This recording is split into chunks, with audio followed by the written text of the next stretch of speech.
I want you to know that you are all God every day. You are all God every day. Who you are is inside of your brain. Who you are is how you think, how you behave. In my life, I was born without surplus. You feel good when you can give. It makes you feel abundant. And you should always feel abundant. Dwayne96 says, new subscriber, I appreciate your work. It motivates me to keep improving. Any advice for short men? Is it the game or is the game pretty much the same? Number one, the game is absolutely the same. Number one. Number two, you need to understand this. We all have things that are up about us. I'm not saying being short is up, but to somebody it's up, right? And there's also somebody who doesn't like men who are too tall. There's somebody who doesn't like men who are dark skinned. There's somebody who doesn't like men who are light skinned. There's somebody who doesn't like this, somebody who doesn't like that. If you've read my book, at the end of one of the chapters, my grandmother says, there's always going to be someone who thinks you're a, they might ban my video for, I'm not say this, but N-I-G-G-R. She says, there's always going to be someone who thinks you're an N-I-G-G-R. Always. But the question is, do you think you're an N-I-G-G-R? Which is to say, how do you view yourself? Being short of stature, you did not choose. That means that's not who you are. Who you are is inside of your brain. Who you are is how you think, how you behave. The body you were born into, that just is what it is. If it was up to me, I would be 6'4", but I'm not 6'4", because it wasn't up to me. But I tell you what, I damn sure talk like a giant. I damn sure live like a giant. I damn sure behave like a giant. I don't bow down to anybody. You heard me? So I live like a giant. And in fact, when I was in university, I dated this water polo player. This bro was like 6'4", 6'3", 6'4". She was hella tall, super skinny, had some of that fire. Oh, boy, that water was fresh. You heard me? She had that fire, like, good Lord. Zoe, if you're out there, Zoe, holla at the pimpin'. But I say that to say this. I know one guy who has a withered arm. I know another guy who had, is it cerebral palsy? He has cerebral palsy. No mental issues, but his arm looks like he's retarded, right? And we still fuck with him, right? You know, black folks gonna make fun of you. We don't give a shit. When we used to play basketball and he missed a pass, we're like, damn, nigga, use your good arm, use your good arm. Which is to say, man, like, I have a chipped tooth, which was completely accidental and unfortunate, but it is what it is. Most of the time, I'm the only guy who notices. No one else notices. In fact, let me tell you how much people don't notice. In high school, I got the Best Smile award. I was voted Best Smile with a chipped tooth. Don't be paranoid. Rock out with your cock out. Go hard, short or not. Because here's the thing, man. Whether you're short or not, you still got to play the same game the tall guys play. You heard me? So go forward confidently like a fearless lunatic. This goes for everybody. Short, lazy eye, small penis, whatever's wrong with you, fuck it. You heard me? Fuck it. Go hard. Thank you for asking that question. Mike says, oh wait, I'm sorry, love. I'm sorry. One last thing. Get your motherfucking money. That's the heal-all solution. Goddamn, success heals everything. You'd be shocked. Your dick was small. You became successful. Chick is telling you, oh, it's so big. Like, bitch, I know you lying. I know you. I'm not talking about the small dick thing because I ain't going to lie to you. Your boy is, I'm going to say above average. You know, I'm going to say above average. But anyways, point is, be successful. That's attractive. So that's all I have to say on that one. First time super chatting. Wow. Love the black box. Wow. Thank you for getting the black box, and I appreciate that you've actually read it. No one has read it and said this ain't it. So that really warms my heart because I spent a lot of time writing it. And also shout out to you for your first time super chatting. There's a beautiful thing about earning enough to give others. I always talk about earning because it's a beautiful thing when you have enough surplus that you can give. And even when I didn't have surplus, which has occurred many times in my life, I was born without surplus.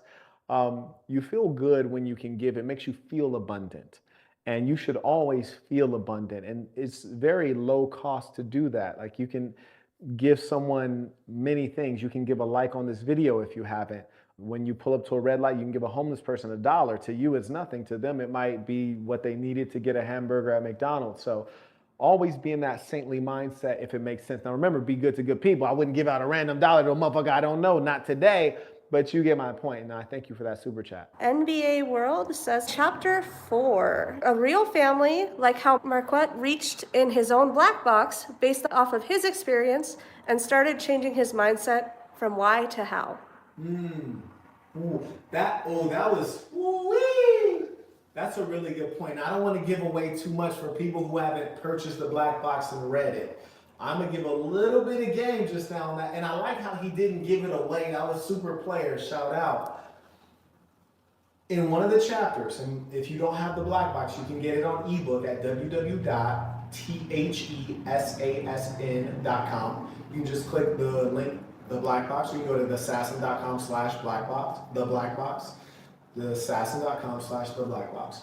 Anyways, there's an experience where I left the ghetto where I grew up, and I was in a middle class environment around a nice family. And initially I was like, damn, why wasn't I born into a family like this? Why wasn't I born into a family, my daddy's rich, my mom's good looking? Why didn't I get that? That's sucker shit. Why? Complaining. That's what your human nature tells you to do. But when you get this ism, get it. When you're saintly, the why doesn't matter. It is what it is. You didn't get that. You can accept the truth. You start asking yourself, how? Well, how can I get that? How can I create a family where the wife's good looking and the dad's rich? How can I create a family where it's a nice nuclear family and everyone has more than they need?